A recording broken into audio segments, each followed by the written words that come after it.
자, 10번째 썰 한번 가보도록 하겠습니다. 댓글 커튼 치고 영상 제목 아는 지인들이 잘 되면 좋겠다 생각합니다. 그럼 적어도 저에게 돈 꿔달라는 소리 안 할 거 아닙니까?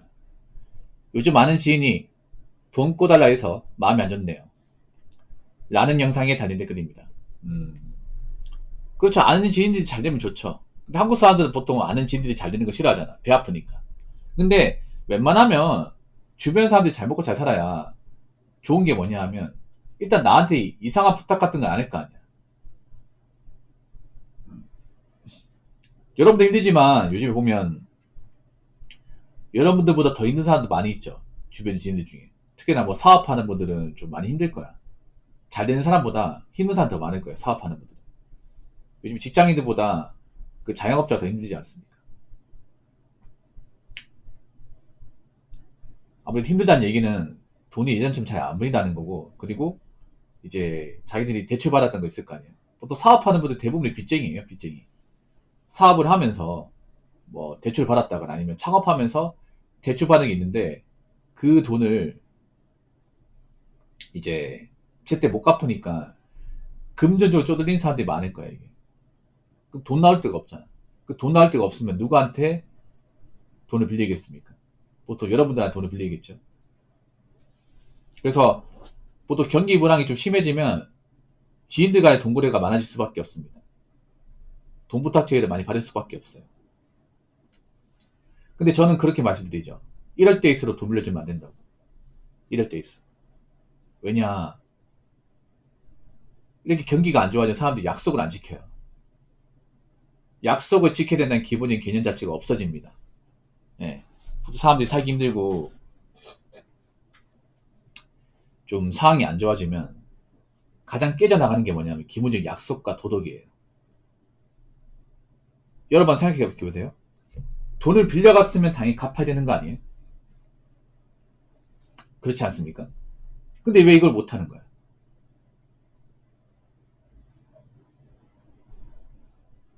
실제로 그런 경우 너무 많잖아요, 여러분. 돈을 빌려갈 때는 어떻게든 갚겠다 얘기해놓고 그 지금은 얄짜에 안 갚는 사람도 많잖아요. 근데 제가 그런 말씀 드렸죠. 애초에 돈을 빌리는 사람들은 갚을 생각이 없다고. 예. 안 갚으려고 돈 빌리는 건데 안 갚으려고. 그냥 먹으려고. 왜냐? 이미 지금 돈을 빌리려고 하는 사람들은 상태가 안 좋아, 여러분. 이미 여기저기 갚아야 될 때가 많아가지고 빚의 압박을 많이 받다 보니까 객관적인 어떤 판단력, 인지능력, 책임감 이런 것들이 없어요, 여러분. 박살났어. 예. 여러분 그거 하시기 바랄게요. 자, 지금같이 뭔가 경기가 안 좋아지고 먹고 살기 힘들 때는요. 의리, 신뢰, 도덕, 약심, 책임 이런 것들이 없어집니다. 없어져요. 제가 눈에 얘기하는 게 뭐예요? 앞가림. 앞가림의 중요성이죠. 앞가림을 잘하는 사람은 이거 다 지킨다니까. 자, 자기 밥벌이하고 돈 버는데 크게 문제 없고 어떤 채무 관계에 대해서 어떤 딱히 문제가 없는 사람은 일단 돈을 빌리지 않고 선을 넘지 않고 민폐를 끼치지 않습니다. 보통 우리가 살면서 민폐 끼치고 남한테 뭔가 좀 해코지하고 선을 넘고 하는 사람 누구예요? 돈 많은 사람입니까? 돈 없는 사람이에요? 대부분 없는 사람이에요.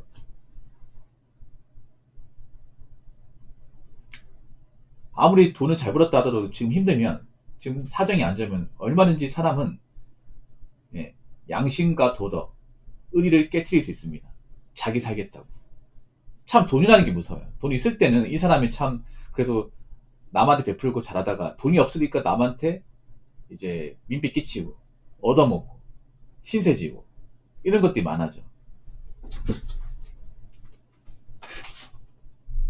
여러분 남한테 신세지고 이렇게 밥 먹듯이 얻어먹던 사람이 그 갚는 거 본 적 있어요? 보답한 거 본 적 있습니까? 웬만하면 잘 없습니다. 웬만하면.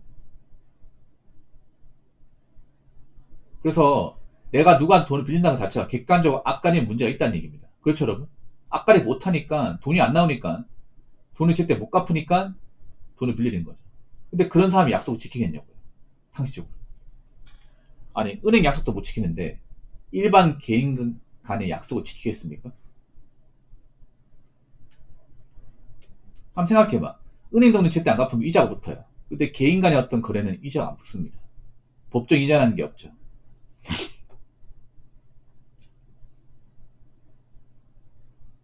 자, 은행 돈 안 갚으면 내가 담보 설정한 거 경비로 넘어갈 수 있잖아. 근데 개인 간의 어떤 거래에서 담보 설정한 거 있습니까? 뭐 법적으로 이렇게 뭐 담보 서류 같은 거 만들지 않는 이상은 없잖아, 여러분.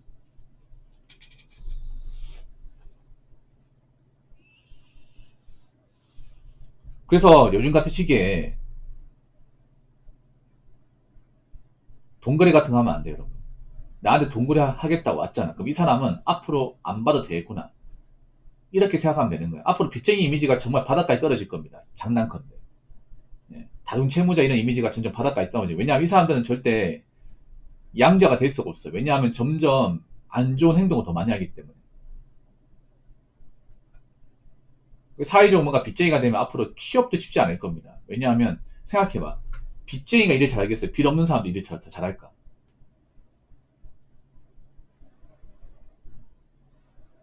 당연히 빚 없는 사람이 일을 더 잘하겠죠. 열심히 살았다는 객관적인 증거니까 이게. 그래서 앞으로 돈거래 같은 거 하지 마시고, 그리고 앞으로 내가 빚이 생겨가지고 누구한테 돈을 빌려서 안 갚게 되면 점점 양지로 나오지 못할 겁니다. 그리고 요즘에 그런 채무관계 때문에 안 좋은 일도 많이 발생해요, 여러분. 채무관계는 애초에 안 만든 게 좋아. 네, 채무관계는. 그리고 여러분 있잖아요. 예를 들어 채무관계 만들고 나서 내가 돈을 빌려줬는데 못 받았어요. 그러면 그 사람 집에 찾아가서 돈 달라고 할 거 아니에요. 근데 그런 채무관계에 이제 어떤 핀치에 몰린 사람들이 어떤 행동할지 몰라요. 여러분 그런 거 많습니다. 뭐냐면 채권자와 채무자가 있습니다. 뭐 채권자가 채무자한테 2천만 원 빌려주고 못 받았어요. 열받을 거 아니에요. 맞잖아. 전화했는데다 안 받아. 그래서 날 잡아서 그 사람 집에 갔어. 근데 그 사람이 흉기를 들고 어, 너 죽고 나 죽자 해. 이런 상황 있어요, 여러분. 실제로 판례도 있습니다. 사건도 많고 옛날부터 많았어요. 보통 그렇게 뭔가 빚을 못 가고 궁지에 몰린 사람은 잃을 게 없어요. 요즘에 잃을 게 없는 사람 조심하라고 하잖아. 얼마 전에 서울에도 그런 안 좋은 사건 있었잖아요. 좀 종류가 좀 다르긴 한데 사람이 뭔가 빚에 어떤 압박을 많이 받고 안 좋은 상태 내몰린 사람은요 무슨 행동을 할지 몰라요. 여러분.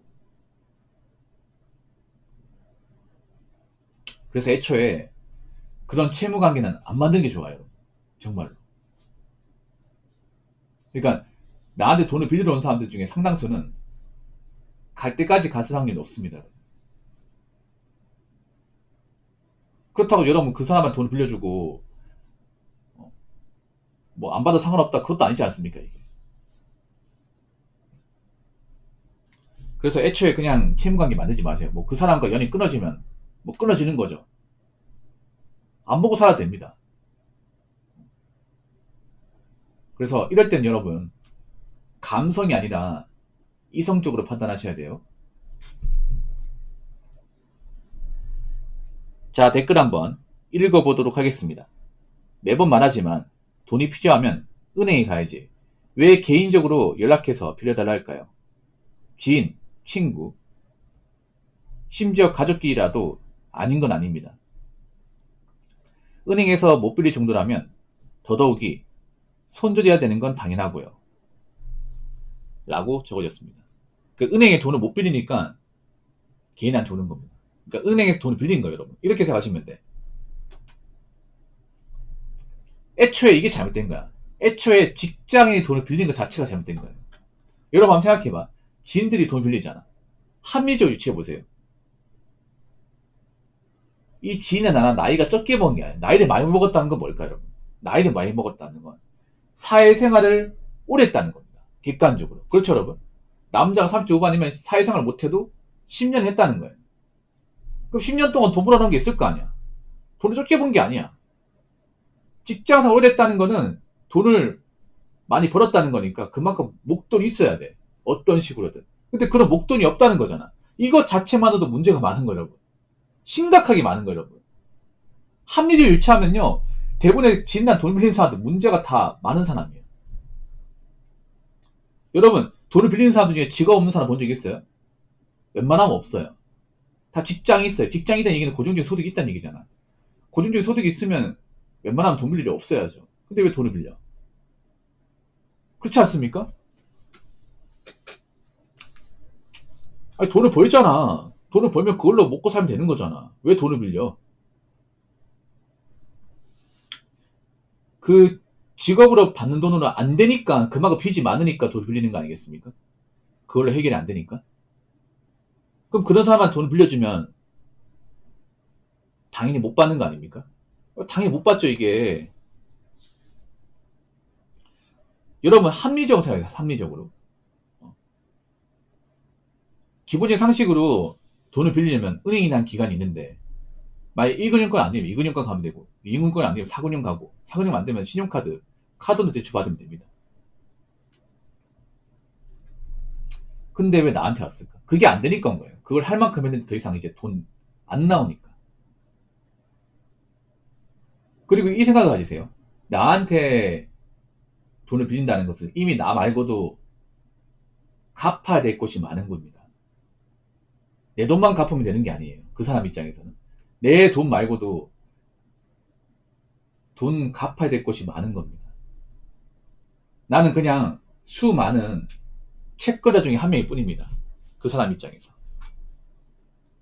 채권자 입장은 그런 거죠. 저 사람한테 내가 돈을 빌려줬으니까 난 저 돈 받으면 되라고 생각하겠지만, 채무자 입장에서는 여기 말고도 갚아야 될 것이 많은 거예요. 내 돈 갚겠냐고. 내 돈의 뒷전이겠죠.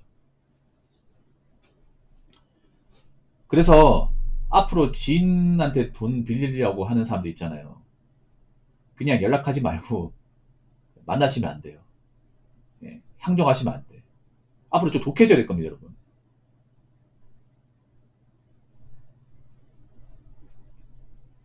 예. 앞으로 돈 앞에서는 가족, 지인, 친구, 선후배 나발이고 할 거 없이 그냥 독해져야 됩니다. 냉정하게. 단호하게 거절하세요. 단호하게. 정중하게 할 필요도 없습니다. 단호하게 하셔야 돼요. 한번 제의 들어오잖아요. 두 번 다시 나한테 돈 부탁 같은 거 못하게 만들어요. 그럼 단호하게 하셔야 돼요. 만약에 돈 부탁 같은 거 오자 그러면 이렇게 얘기하셔야 돼요. 나 돈 거래 같은 거 안 하고 앞으로 이런 부탁 하지 마라. 미안하지만 앞으로 이런 돈 관련 연락은 하지 마라. 당분 연락하지 마라. 이렇게 단호하게 하셔야 돼요. 그 사람 좀 기분 언짢을 수 있더라도. 미안하지만 앞으로 이런 전화는 안 왔으면 좋겠다. 이게 처음이자 마지막으로 얘기하는 건데, 두 번 다시 나한테 이런 전화 하지 마라. 이런 부탁 하지 마라. 나 끊을게.